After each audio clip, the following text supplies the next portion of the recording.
Buenas tardes, estimados estudiantes. Por aquí les habla el profesor José García, docente de Arte y Patrimonio, para la explicación del tema número 1 referido a la prehistoria o el arte prehistórico. ¿Ok?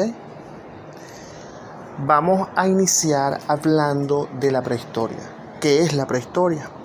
Primeramente tenemos que tener claro que la prehistoria es el tiempo anterior a la historia. Pre de antes significa el estudio previo al concepto propiamente dicho de historia, ¿ok? Es decir, el tiempo que va desde la aparición del hombre sobre la tierra hasta su manifestación en testimonios escritos que permiten reconstruir el pasado. La época prehistórica abarca el periodo más largo de la evolución humana, es decir, aproximadamente unos 600.000 años o tal vez más. Es uno de los periodos, o quizás el periodo más largo en el que se divide como tal las etapas de la historia. Basándose en el material empleado por el hombre prehistórico para hacer sus armas y utensilios, se distinguen dos grandes edades: la edad de piedra y la edad de los metales. Pero antes de ahondar en esto, es necesario aclarar que el objetivo del hombre prehistórico era subsistir, es decir, su instinto lo llevaba únicamente a eso, a subsistir, debido a los pocos medios que había en su medio, en su entorno, más, digamos, el uso limitado del raciocinio, ¿ok? Por supuesto que su único objetivo era subsistir, el alimentarse, el buscar los medios para la supervivencia. Ahondando un poco más en la división de los periodos de la prehistoria, edad de piedra y edad de los metales, la piedra de los instrumentos a veces se aprecia rústica y otra vez es pulimentada. Habían esos dos tipos de piedra. De ahí que la edad de piedra se divide en dos periodos. Por esta gran diferenciación es que se establecen dentro de la edad de piedra dos periodos, y entre ellos está el paleolítico y el neolítico. El paleolítico, la época de la piedra toscamente tallada, y el neolítico, de la piedra pulimentada. El paleolítico se divide en tres fases: paleolítico inferior, paleolítico medio y paleolítico superior. ¿Ok? Y el periodo se caracteriza por poseer sociedades netamente cazadoras. ¿Para qué? Para la supervivencia. La caza de animales era la actividad principal que realizaba el hombre prehistórico para poder alimentarse de ellos.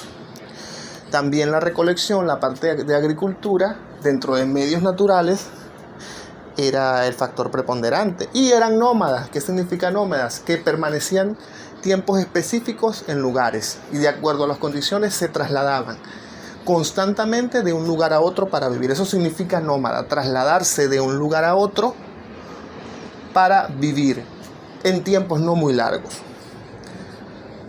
¿Ok? El neolítico, ¿ok? Entre el paleolítico y el neolítico, algunos señalan un periodo intermedio llamado mesolítico. El mesolítico es el periodo de la prehistoria, que es la transición entre el paleolítico, la antigua de la piedra, y el neolítico, la edad nueva de los metales. ¿Ok? La edad de los metales se subdivide en tres periodos: edad de cobre, del bronce y edad del hierro. El periodo se caracteriza por surgimiento de las primeras sociedades urbanas. ¿Ok? En la edad de los metales existe un avance. El hombre, por supuesto, avanza en sus capacidades y en sus maneras de subsistir, y por supuesto se empieza a urbanizar, y por esto en la edad de los metales ya se avanza un poco en las formas de supervivencia del hombre. El arte prehistórico. Los hombres del paleolítico inferior dependen del medio físico, como lo expliqué anteriormente, de los productos que les ofrece la naturaleza de una manera espontánea. Plantas, frutos, animales. Cuando estos se agotaban en un territorio, los buscaban en otro. Su vida era nómada, lo que expliqué al principio. Se trasladaban de un lugar a otro para subsistir. De allí que entonces podemos ya hablar, una vez dada esta introducción de lo que fue la prehistoria, de hablar de lo que nos atañe como tal, el arte prehistórico. ¿Ok? El hombre en la prehistoria no tenía conciencia de que estaba produciendo arte. Sus manifestaciones eran una forma simplemente de comunicarse a través de lo que ellos expresaban. Pinturas en cuevas, ¿ok? Jeroglíficos, por así decirlo. Formas aún ni siquiera bien analizadas ni conocidas, sino para nada más expresarse.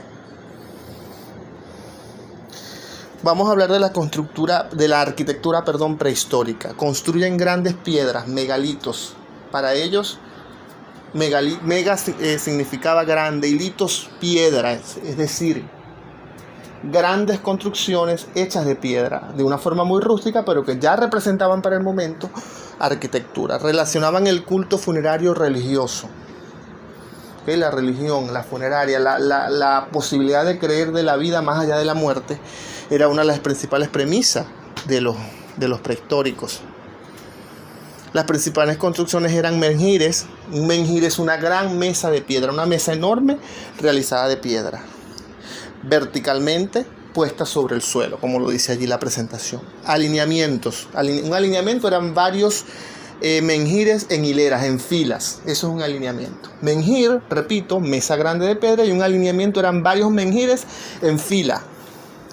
La escultura prehistórica, por ser rústica, por tener una finalidad más que todo expresiva, sin tener conciencia de que estaba haciendo arte, se realizaban en piedras o en huesos, normalmente en pequeños tamaños, eran muy pequeñas, eran transportables, es decir, se practicaba el arte mobiliar, algo muy pequeño que podría ser movible de un lugar a otro. El relieve adquiere importancia esencial en la piedra, es decir, las creaciones sobre piedra que sobresalían, a eso le llamamos relieve, tuvieron gran significación allí. La figura femenina, el culto a la feminidad era una de las cosas que más estaban presentes dentro del arte prehistórico. El culto a la madre tierra y a la fertilidad de la mujer. ¿Okay? La mujer, la fertilidad, el medio ambiente eran temas preponderantes dentro de los dólmenes, construcciones adinteladas, normalmente se usaban como tumbas. Un dolmen es una piedra enorme, ¿ok? Varios tipos de galería. Un cromlech es un conjunto de menhires puestos en forma circular. Un alineamiento es en forma de hilera y un cromlech es varios menhires pero colocados en forma circular. La pintura prehistórica.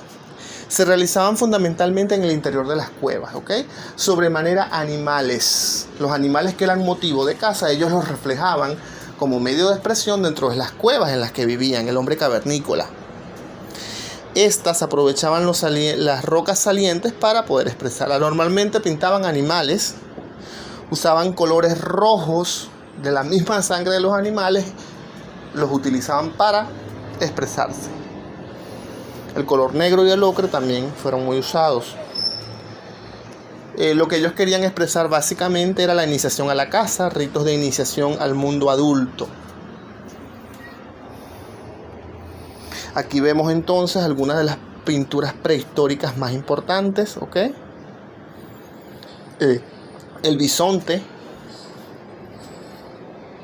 Esto no lo voy a explicar tan a detalle porque ustedes más adelante tienen que hacer un ensayo en la evaluación número 3 referente a estas pinturas y a estas obras del arte prehistórico. Allí vemos el bisonte, las cuevas, que son de lo más notable dentro del arte prehistórico. Las esculturas, objetos humanoides, ven muy pequeñas, piedras sin formas, piedras talladas pero sin una forma específica o rostro en particular. Las Venus, cuando les decía que el culto a la mujer era un factor allí preponderante. La fertilidad, las proporciones de la mujer fueron muy reflejadas. Fíjense, allí tenemos la Venus de Lascaux. También vemos a la Venus de Willendorf. Si se ponen a dar cuenta, no tiene brazos y tiene unas proporciones bastante grandes. ¿Ok? Las tallas de animales. Vamos a ver ahora las arquitecturas prehistóricas. Ahí están las construcciones megalíticas. Allí tenemos un dolmen o mesa de piedra. Las cabañas, las chozas. que en menor grado, porque la principal materia prima para ello desarrollar arte era la sangre de los animales para pintar dentro de las cuevas y el uso de las piedras para hacer grandes construcciones, aún sin tener la conciencia de que estaban haciendo arte. Estas más bien fueron las primeras formas de arte que hacía el hombre prehistórico. Las grutas o las cavernas, los palafitos también en menor grado. ¿Okay? Mira, la importancia de la etapa prehistórica en el desarrollo del arte es de gran relevancia, ¿no? Gracias a esa influencia fue que el hombre pudo tener las primeras nociones de lo que fue arte, ¿okay? Que contribuyó indudablemente al desarrollo del arte posterior. Posteriormente, gracias a todas esas influencias, el hombre, a medida que pasó el tiempo, fue perfeccionando sus técnicas, pero tuvo que haber un antecedente y pues, por supuesto la prehistoria lo marcó así. Sin embargo, el hombre, como nos mencionó anteriormente, buscaba era la subsistencia y la forma de expresarse, de comunicarse, ¿ok? Sin darse cuenta que estaba produciendo arte, que estaba haciendo, que expresándose buscaba la elaboración o pretendía elaborar arte